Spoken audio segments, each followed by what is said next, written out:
Well, this is great news. Not only do you have a job offer, you have job offers from maybe more than one company or multiple job offers. Well, aren't you special? And that's terrific. It's great. That means you've really probably done very well in your interview process. Hopefully the course has helped you with, to obtain that, to be that successful. And the key with multiple job offers is you're still going to do all the other steps with the negotiation process with both or multiple organizations, getting things in writing, making counter offers and offers and being, professional through the process and showing how you add value and how you can help solve that organization's problems and help add value to the organization. Now, as part of that evaluation now behind the scenes is you want to determine what makes you happy. That's really true with any job offer. Maybe you don't accept it, you want to stay at your old position or look for other positions. But when you have multiple job offers, sometimes you can get caught up saying, well, company A is going to pay me a little bit more money than company B, so I'm going to take company A.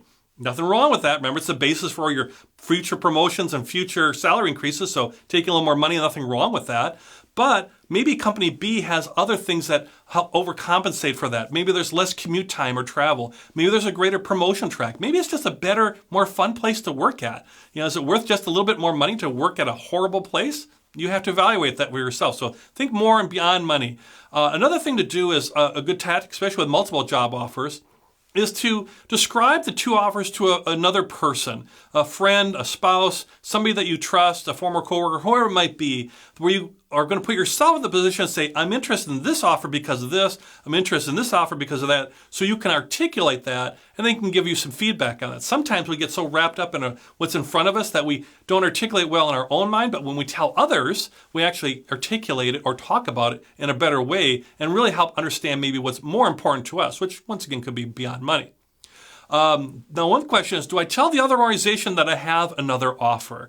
Well, that's a tricky thing because sometimes folks will take that wrong as in, oh, you're just trying to work us over for more money, or, we played fair with you. Now you got another job offer. Look, companies compete with each other all the time. They know great candidates have multiple job offers, so don't worry about that. But you don't want to use it as a hammer or a threat with another company because they might call your bluff. Like, oh, you have another job offer? Well, great. We got 4 other great candidates. We rescind our offer. We'll hire one of those folks who is interested in us. And you're like, oh my gosh, I just lost a great opportunity. Maybe that was the one I wanted.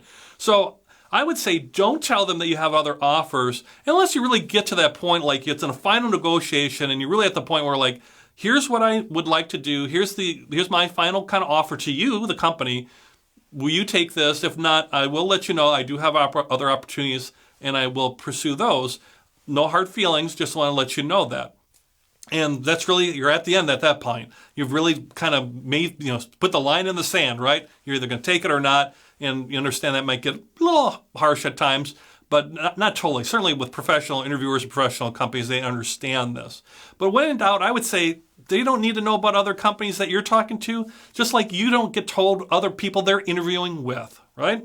It's all, separate types of information out there. Lastly, with this course, companies hate and individuals hate being threatened.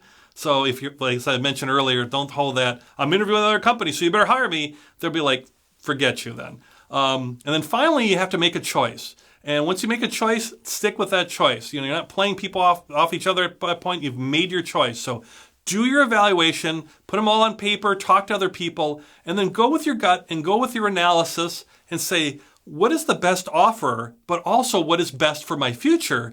And that'll help you to make a great choice.